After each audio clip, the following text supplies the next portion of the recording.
Ghana is a place where agriculture is valued. Agriculture is valued here because we have access to vast, fertile land out here. So much space to grow beautiful food.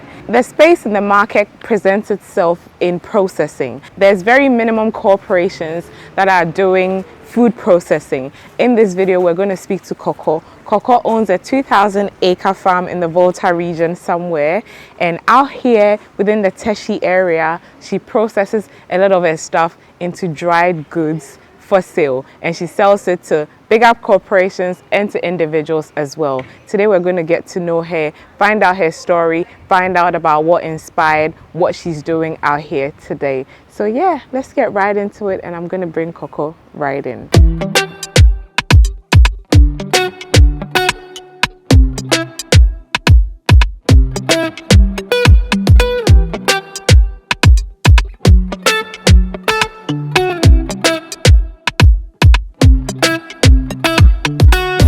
Hi Coco. Hello. Hi. How are you? I'm good, yourself? I'm very well, thank you. You have a nice little cozy processing space here. I do, thank you. How long have you had this place? 2.5 years.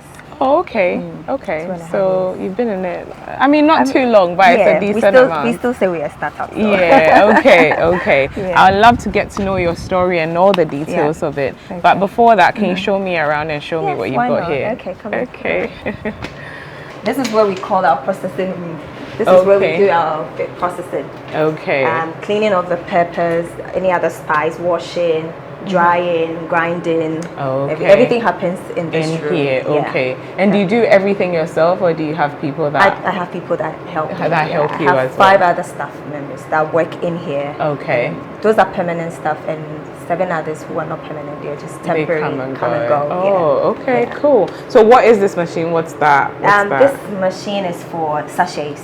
Oh, so we okay. use these ones for the sachets. Okay. Yeah. It's something we're about to introduce. We don't have it yet. Oh, We're okay. just starting to introduce it, so we're testing the machine right now. Right. So currently, what kind of packaging do you use? We to have do the bottles Oh, and the bottles. the pouches, the large ones, because we do wholesaling as well. Oh, so we have okay. the huge pouches that we use for Okay. 20 kgs and 5 and 10s. Yeah. Okay. Cool. Yeah. Cool. And this is our dehydrator, one of our dehydrators. Okay. As you can see, it's working. So we've got ginger in it. So Right. this Okay. is how we dry The ginger. Okay. Yeah. And this is one of our grinders. This is our mini grinder. Okay. Yeah. So when it's dry, this is where it goes to. And there's Right. a big one outside that makes too much noise. So Yeah, you keep it outside. Fair keep enough. that one outside. Fair yeah. enough. And Okay. then, yeah. And also we the other ones here. We use this for the start of our flakes. This is what we use for the okay. flakes. Okay. This is where we put most of it, and then we get it to crush before it goes into another crusher inside. And then we Okay. bottle it. Yeah. Okay. Cool. And we have our storage inside as well. This is where we a lot of keep most chili the and spices. things. Yes. Okay. All right. Yeah, Cool. yeah. Cool. That's fine. So this is when it has come from the farm, dry. We dry them on the farm, and then they transport it to us here. So this is when Okay. it has come from the From farm. the and farm. We keep them here. Okay. Yeah. So I know it's in the Volta region, Yeah. but what town is it They in? do copper. Dedukope. Is that where you're from? I'm Or- not from there. I don't know how. How did you I end don't know. up- I have to ask my dad how he ended up there. Right. So it's actually okay. for my dad that he He- gave out to us to do whatever we want to do. Oh, Yeah. okay, cool. So Yeah. do you go out there often? Yeah. Or? Sometimes I try to go out twice in a week. Oh, If okay. I'm not able to, once in a week. Right. Yeah. Okay. Yeah. Cool. Morning. I Hello. don't think so. This is some of the sorting process. Oh, okay. Yeah. So what are you taking out and what are you keeping? So we're taking out all the bad peppers, like usually the ones that we Oh. feel are rotten, and the heads of the pepper. Right. Okay. Yeah, so when it's dry from the pan, then we have to wash them again and dehydrate them again before we bottle them. Right. And then Okay. it goes to the consumer in Okay. the shops. Cool. Yeah. We have a schedule. Okay. So today is that we call it the ginger day. Oh, really? Okay. So what do you normally do on the various days? What do you do on Mondays, Tuesdays, Wednesdays? Mondays, Tuesdays, Wednesdays is chili. Oh, So because we okay. have a lot of chili Of orders, chili, we do the okay. chili powder and chili flakes. Right. Mostly on Mondays. It's 2 days for that. Right. Okay. Dedicated for chili. Okay. But Wednesdays, half of the days for chili for the packaging. And then the rest of the day, we start to soak our ginger for the next day. Next day, So as it's okay. Thursday today, we had to soak it overnight. Right. To come in and get the depths off the fresh ginger. You know how much you have to wash ginger. Yes, yes. So we wash it like a million times before Oh, we can get it right. yeah. So, Okay, cool. What's the most popular spice that you sell? Is it the chili? The chili flakes. The chili flakes is the powder most and the popular. flakes. Okay. This year I noticed that the flakes is selling more than any other. More thing. than the powder. The powder. Yeah, Interesting. Yeah. I've just been I think someone made a post about it. I can't even find the post again. It was a chef that said our flakes was very fresh, and then he loved it. And all of a sudden I started getting everybody. huge. Yeah. That's okay, good. that's cool. Yeah. So this is our packaging room. Okay. So when everything is done, powder, everything, we bring it in here, and then we package here. Yeah, it smells so nice. Like Yeah. you're cooking or something. Yeah. I think it's from the curry. I think they use You do curry powder. We do as well. curry as well. Oh, okay. So this is I think they've just, this is for someone, an order. Okay. This is jollof, and this is our famous flakes. Oh, okay. Yes. Yeah. And this is a suya, Suya mix. probably called kebab powder in Ghana. So Right. this is suya mix, Oh, okay. Cool. So this is how we pack them.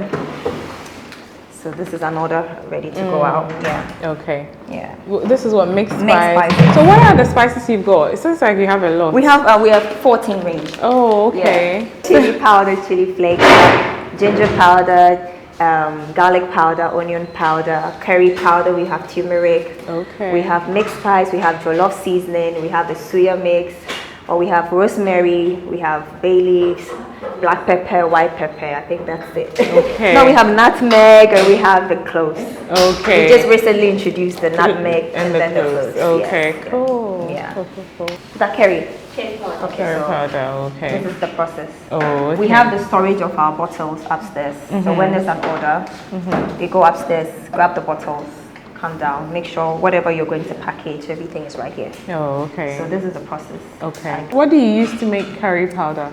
Oh, you want our secret out there? They wouldn't know the measurements. Well, okay, that's Yeah, true. they wouldn't know. So turmeric, Okay. we have black pepper in it.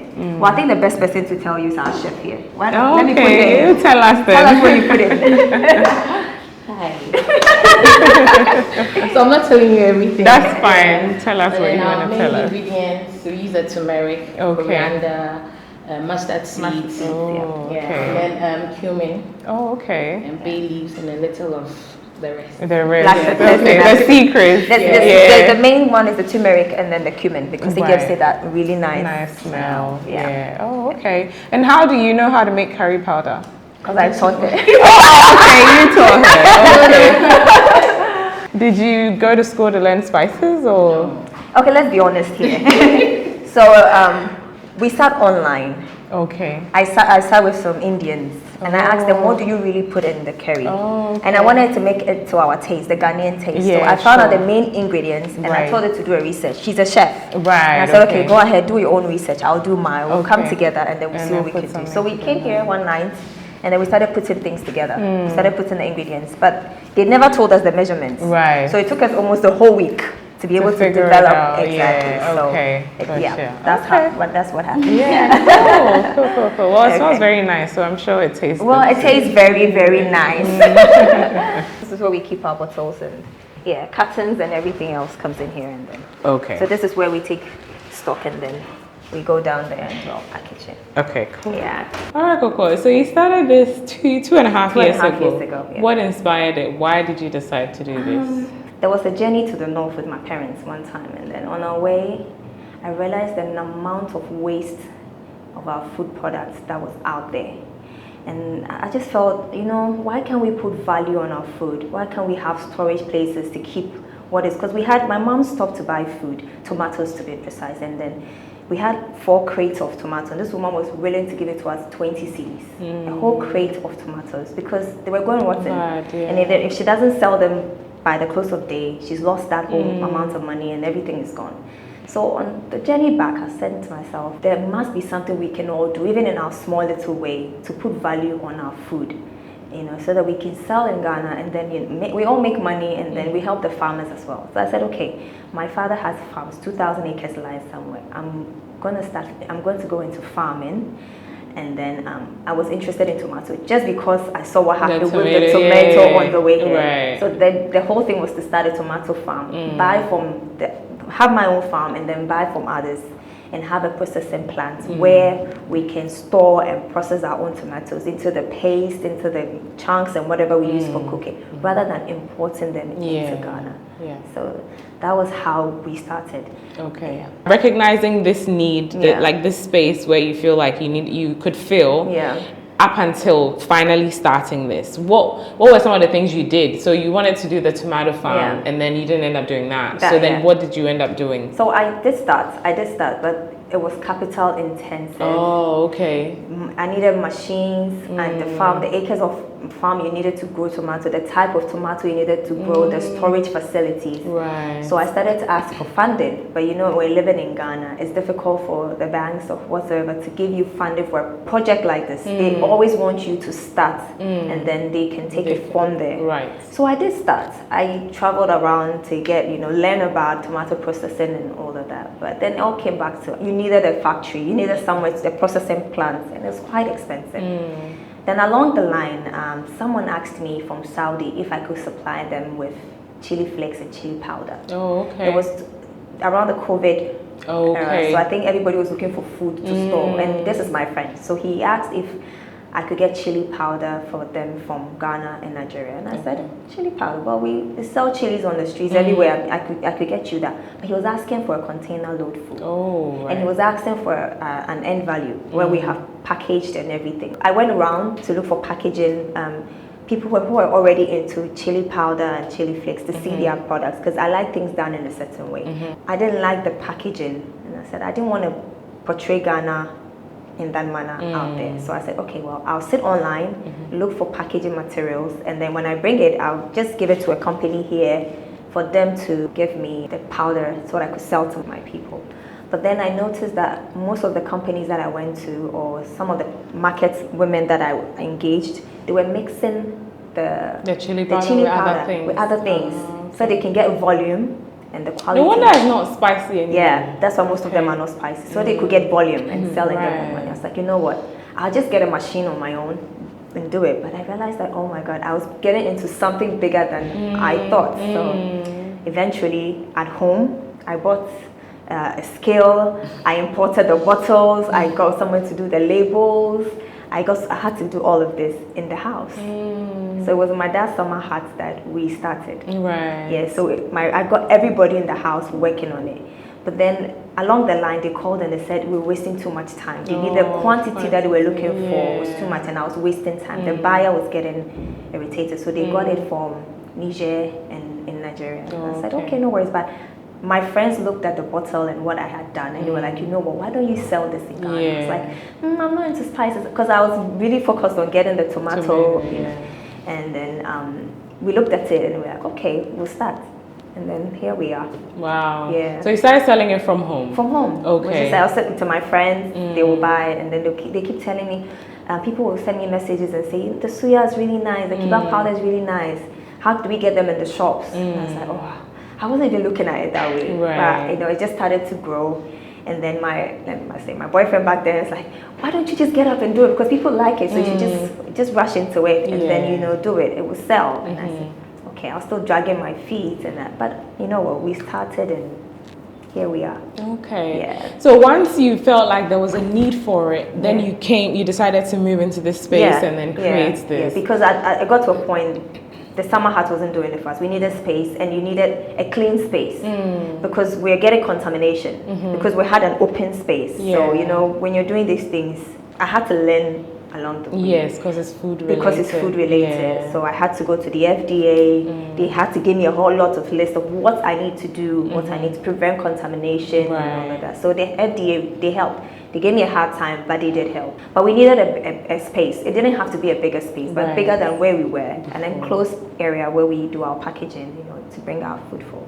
Okay. Yeah, so. Have you always been interested in food, or like it just kind of after that whole event, then it just became a thing? It just became a thing after. So you haven't? No. What did you study in school? I did logistics and supply chain. That's my master's that I did. Okay. So I was more interested in moving goods from one end to the other. I was more interested in that. I was even looking to work for oil companies. That was like, but I realized that I am more of an entrepreneur than going to sit in an office. I yeah. realized I couldn't sit at one place. I never sit here anyway. I never sit here. So it wasn't just my thing. But I think when the whole tomato incident happened, I just knew this is what I wanted to do. And I just started to see myself in the farm. I just felt like I needed to go there. You know, we need to grow more food. We need to process our own food. Yeah. I hate the sound of importing. I don't like things being imported. I just see even toothpicks we import, and it really burns my heart. So I was like, you know what? In my small way, I'll do something different. You know. That's amazing. Yeah. That's really good. Yeah. What were some of the difficulties you experienced along the way? The cost, exchange rates, because I import all my bottles, and the FDA gave me a hard time getting into the shops, getting people to trust the product and the pricing. They see the product, they assume it's an expensive thing. The product looks premium because I wanted to give Ghanaian a premium product, but it is not expensive. So for a whole year, it was difficult to get into the shops because they wouldn't even ask you the price, how much is it, because they look at the product like, hey, it's expensive. I remember we went for a food fair, and people were just walking past, and I was like, why are they not coming close? But then one of my ladies said, I think they think the product is expensive. And I said, really? So tell them it's not. So we started to bring them to our table. When we go, we say, this is how much the product was. Are you sure? Right. They don't even believe you. It took me a whole year to get into a shop. Oh. What's your first shop you went into? It was Max Mart. Oh, okay. Yes, Max Mart. And even they gave me a hard time, but they were really nice. Yeah. They were really nice. And then farmers markets came. They took a large quantity, and then we went on and on. And thankfully, we are here. Nice. So how many shops are you in now? We're in 8 within Accra, in Tema, 25 and beyond. We had 5 shops. Okay. And we have 3 shops in Winneba. Lovely. Yeah, I'm even shocked myself. And so we've just added 3, so we're like 13 shops within Accra. Okay. Yeah. And do you sell to individuals as well? You You do? We do wholesaling, but if you call me and you want the product, I wouldn't say no. I'll send it to you. So organized. Yeah, we just wanted to cut the retail in here because it wasn't really good for our business. Fair enough. You buy 2 products and the dispatch sends it to you at the price of 40 cedis when the product is not even 40. Right. I thought it wasn't worth it. So we said, we'll just do wholesaling. And people buy from us with distributors. We send it to them into the shops, and then you can buy from the shops. Yeah. Okay. Considering that you were concerned about people thinking that it's expensive and what, how did you end up deciding on what to price your items for? Well, I did the price, and according to what I have, I wasn't trying to overprice them or underprice them. I used the normal pricing strategies. How much we're selling on the market. I wanted the same price and an average price. Right. But I wasn't ready to cut down on how the product looks. Yeah. I wasn't compromising. I also feel Ghanaians, we also deserve something beautiful. Of course. Something premium. It's our own products from our own farms. Why do we just have to put them in rubber bags? Why do you have to put them in yellow containers? I'm not doing it. I want you to have something in your house. And when someone picks it and like, is this a Ghanaian product? Yeah. They say, I had a call from a client in a European country. They called me because they didn't believe it's a product from Ghana. So they had to do a video call. And they were like a whole team, and I was terrified. I was like, what's going on? Did I do anything bad? Because I sent them samples. Right. But they didn't believe it's a product from here. They thought maybe I was just labeling it. So I had to do a video call around to show them how we were working and packing. Yeah, wow. So I think Ghanaians also deserve premium. Oh, absolutely. Yeah, Absolutely. So, premium but affordable. Yeah. I think they're just, as you said, there's so much that's imported. So we're so used to seeing imported stuff that when something is local, we don't even believe that it's from here because, And you came up with the formulations all yourself as well. Myself. Okay. By myself. So what did you start with? And now you have 14, you said. So we started with the powder flakes. The powder and the flakes the same. So you know what I did? I was doing the powder. And then the residue was the flakes. Oh, and I was okay. like, there's no need to throw it away. No, so I just sieved it out again, and I realized how beautiful. I was like, okay, we'll do the flakes as well. So we did the powder and the flakes the same time I started. Okay. And then along the line, I really like meat, to be honest. I eat kebabs every day. See, so it must to come from somewhere. That's why you're interested Then in I should have gone spices, into right? meat because I love meat. I eat But then meat you too know, much. if it's related, it doesn't have to be meat okay. itself. But because the spice, you need the spices for the meat to Anyway, taste good, right? Anyway, that's true. That's true. So I was like, okay, I like this. I like suya powder so much, Okay. and I eat suya anywhere I see it. Right. Like my friends usually pull me away from the gutters when I'm going there. So I said, okay, I'll do the suya because my mom had this recipe she used to make, and it was fine when we're doing meats at home. So I went to her and I said, Mommy, how do you get the powder? How do you do? My mom is from the north. Oh, really? Yes, Okay. and then so she said, okay, I'm going to call some of my cousins home, and then when they bring you the powder, you do add your mix, whatever, to make it spicy and tastier for your clients. Yeah. Oh, okay. So we started with the powder and the flakes, and after 4 days, I was done with the suya. Right. Yeah. Oh, Yeah. okay. And then you kept adding and We adding. kept adding, but it took me some time before we added the other ones. So it was the suya powder, the kebab, chili powder, chili flakes for over a period of 4 or 5 months. And then people started to ask for ginger, for garlic, for onion. And I was like, okay, we have already crossed the steps of how to produce these things. And going through ginger powder, garlic powder, I needed a dehydrator. I couldn't dry them outside, so I had to buy a dryer and a dehydrator. Did you have to import all those Yeah, ones? I imported them because Okay. the ones in Ghana are quite expensive. So I had to buy them and bring them in. It ended up being cheaper than even buying them here. So, Right. Yeah. Oh, Unless you're buying a local dehydrator. Dehydrator. Yeah. Okay. Yeah. So Okay. Cool. And how's business been so far? to be honest, it was tough in the beginning, but now I can confidently say business is doing very well. I mean, we're busy now. We could come here some days and do nothing. But it's been busy. This year has been amazing, thanks to God. We've been so busy, and so I appreciate that. So I think people are getting to know the brand. People love the brand, and we are growing. That's good. Yeah, that's good. And what do you think made all the difference? Like in you know how before it Yeah. was tough, Yeah. and now you feel like it's picking up. I think it's the consistency. We didn't Okay. give up. We kept going. We didn't change because people were, the Ghanaians would tell you, no, change so that people will like it. Remove the tax, remove this. I said, no, let's keep doing what we are doing. Eventually, it will catch up. Right. Eventually, one person buys it today and she loves it, she will buy it again. So at the spice, we use it for cooking in Ghana. Every day we use spice. So it's a food product. It will sell. Let's just keep going. Let's change nothing and just keep going. Okay. But this year, I also added a bit more marketing. I opened up. It would have been difficult for me to sit here with you because I didn't want to like, no, I'm sorry, let's not do that now. Let's not do that now. But people have encouraged me to open up the brand, show it to people, market a lot. So we're doing a lot of marketing now. Okay. We're just waiting for our sachets to be ready, and then we're going boom on the market. So you should look out for us. Nice. So do you sell to people overseas as well, or just Yes, in Ghana? I have Oh, a you few, do. Yeah, I Okay. have a few clients outside. Yeah. Okay. So how do you do that? Did they order on a website or like? Most of them contact me directly. Oh, Most of them okay. contact me through friends. They know this and they know who. Some of them have seen that they've seen the numbers around. Or Okay. they see my page online and then they send messages to the WhatsApp line and then we take it from there. Oh, okay. We do have a website, but it's not active because we're adding more products. Okay. We're still working on it. Okay. Very soon it will be up and running. Cool.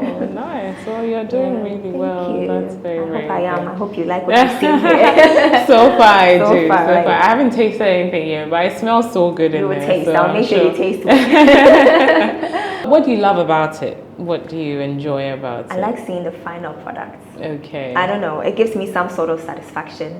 When we're working through it, it's busy. But then when we are done and we're bottling, I'm like, wow, did we just really make this? It gives me some sort of satisfaction. Yeah. So I think that's what I'm living on. Okay. Fair, Yeah. fair. And how did you find your workers?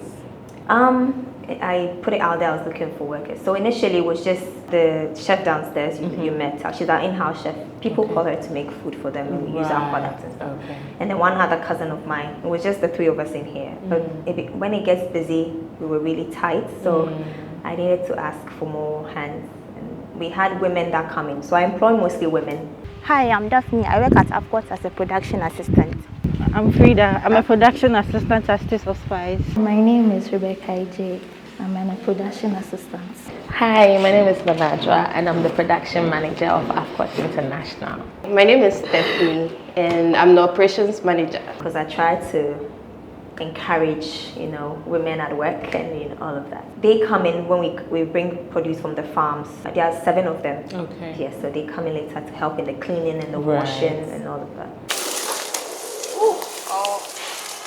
So this is the process. When we're washing, we usually soak them overnight so the dirt comes out. Comes off, yeah.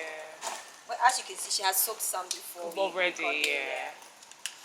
So you can see my madam is washing in her white sheet. She's a pro. She won't stain her clothes, I'm sure.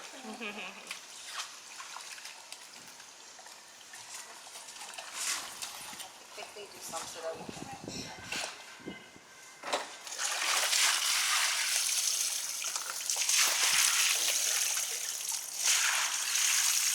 You waste a lot of water doing the ginger. Oh, you need to. Because we need to, yeah. exactly. It's okay, you're not washing.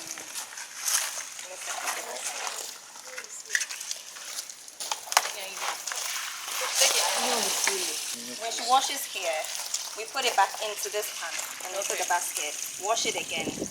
Push it back into the next basket. Wash it again. So how many times you wash it? About 6-7 times, depending on the dirt on the ginger. Okay. You want to see the yellow or what's the color? Brown? Yeah, yellow, the actual brown. clean brown Yeah, ginger. Okay. Instead of the brown. Instead of the brown Yeah. dirty, yeah.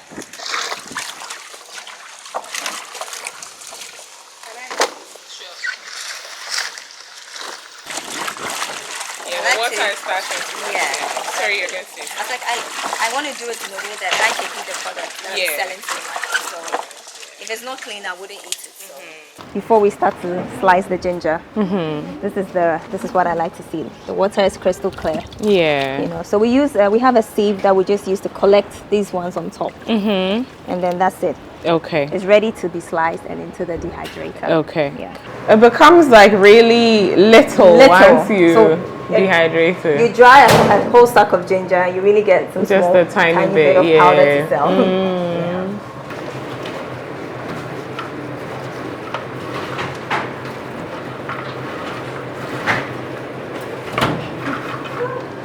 So about how many kilos of ginger did you put in there? 50. 50 kilos. Because the whole sack, when we cut and dry, more It than fills it can this. fill in. Oh, okay. It can fill in this Okay. one.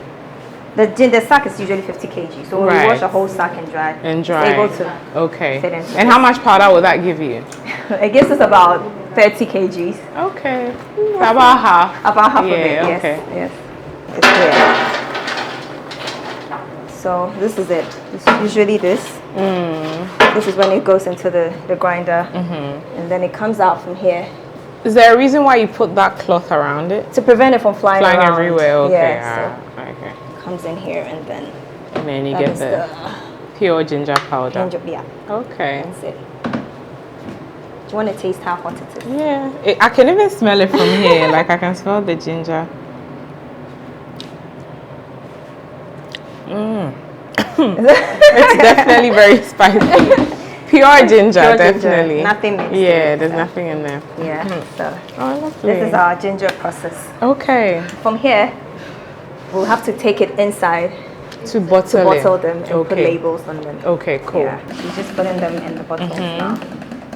And give her How many grams per jar? 220 for the Okay. medium bottles, Okay. and then the smaller one is 120. But we do have large scale, so we do 1 kg bottles and 5 kg, 10 and 20 for some of Okay. our customers, like the restaurants and the hotels that Right. they like them in the bigger packs. Okay, So we do okay, it. cool. Yeah, this is where we put the labels on. You Okay. have to check if everything is up to date. We have a machine that puts on the dates, expiration and manufacturing dates, and the batch numbers. to Right. Some of the processes are still very manual because Yeah. we're not automated yet. Yeah, fair enough. Gradually we'll get there. Eventually. Eventually. Now that you've been featured on the Jasmine Mama channel. So this is it. Oh, This lovely. is our ginger. Very beautiful. Yeah. Very And this well is for done. you. Thank you. Remember to take it before I you will, go. don't worry. I So will. this is the small bottle as well. The one Oh, she was- okay. Yeah. That's the 200. Well, this is 120. 120 and this is the 220. 220. Yes. Yeah, okay, cool. We also have this. This is a customized order. So we make these for customers. We do this in the plastic bags for those who want just smaller quantities. So this is a customized order for a shop in Ghana. We make them here for all the other spices, but this is what we have available right now. And this is 2 kg, 3 kg bags. So we do wholesaling as well. So for those that are looking for 1 kg, 2 kg, 5, 10, 20, we also do that as well. This is basil. This is also garlic grapes. Yeah. You're doing a very good job in here, Coco. Yes. Thank you so much. So if people are interested in speaking to you about what you do or wanting to purchase from you, whatnot, where do they go? How do they contact you? What's the best way? Straight on our WhatsApp lines, because I'm very active on the WhatsApp. The Okay. WhatsApp phone is with me, so when you're chatting on the WhatsApp, you're talking to me you directly. Okay. The number is 0544717121, or you can also send me an email. It's afia.afcourt@gmail.com. Okay. That's my email.